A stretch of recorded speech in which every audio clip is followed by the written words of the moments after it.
for people that actually aren't aware of why privacy is important, what privacy is, um, why is it important to do activism, and why are we fighting big tech?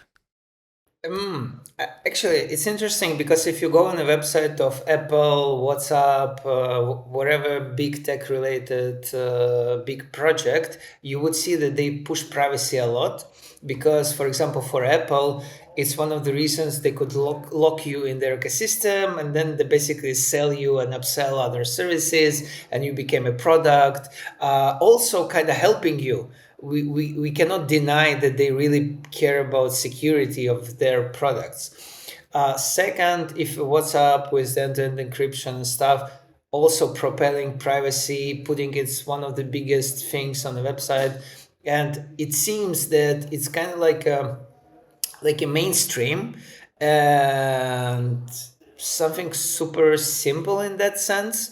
And I think the challenge for the decentralized market or decentralized or crypto community in general is that actually what's interesting that maybe we are biased because I remember 2017 everyone preached for radical transparency, like people were going on conferences building tools. We need a transparent government, transparent corporations. I remember use cases like transparent notary. Cool, let's fire all the notaries. Let's put it on everything's on chain, smart contracts, everything works fine. But transparency. Also transparency for the bureaucrats, but at the same time for the market itself. Like, look, these are our transactions and stuff like that. And I think we were kind of like mesmerized by certain echo chamber and maybe naivety of how the world really works in a way. And I remember clearly we were attacking private chains or corporations who were trying to do Hyperledger plus IBM type of let's do private chain, and we were like, no, no, no, that's wrong. That's not a decentralized ethos. We need to do everything transparent way. And I think with time, once we mature, we start to hear alternative voices. Like for example, people under occupied territory in Ukraine by Russians, they need to do secure communication. If everything will be transparent, they could be dead, they could be prosecuted, they could have lots of troubles in life. And transparency doesn't work there. Or, for example, sensitive documents, if you're a journalist in Mexico trying to work on the crimes of the government, and then again, death threats and stuff like that. And I think this happened because predominantly people who build, that's my hypothesis. Maybe the people are predominantly white and they live in secure zones, secure spaces, whatever, like Berlin, Silicon Valley, like New York. And it's way easier to kind of like project on others, like, hey, I feel super fine. I'm well established in my life, but you or others could do better.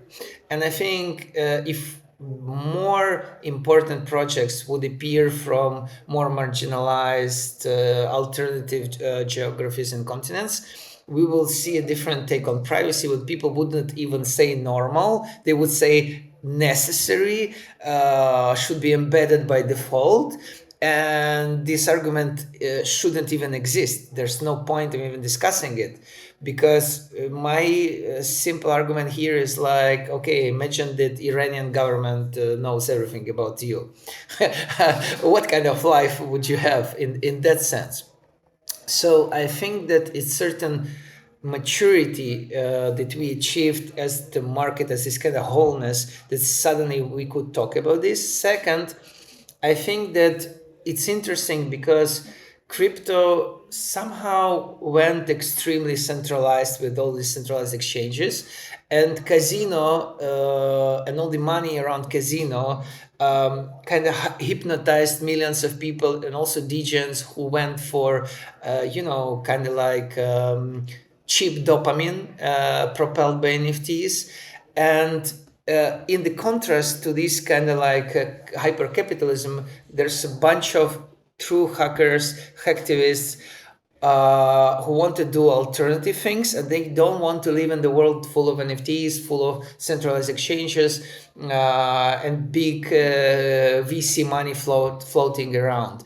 And I think that specific pressure from the, let's call it underground for the moment, people helps to kind of like create dichotomy, the same as I don't know, Marvel needs their own DC, Darth Vader needs their own Luke Skywalker. So then there could be dialogue between the different sides, and then maybe there would be disagreement, maybe agreement, but these cracks create something important for the privacy narration itself.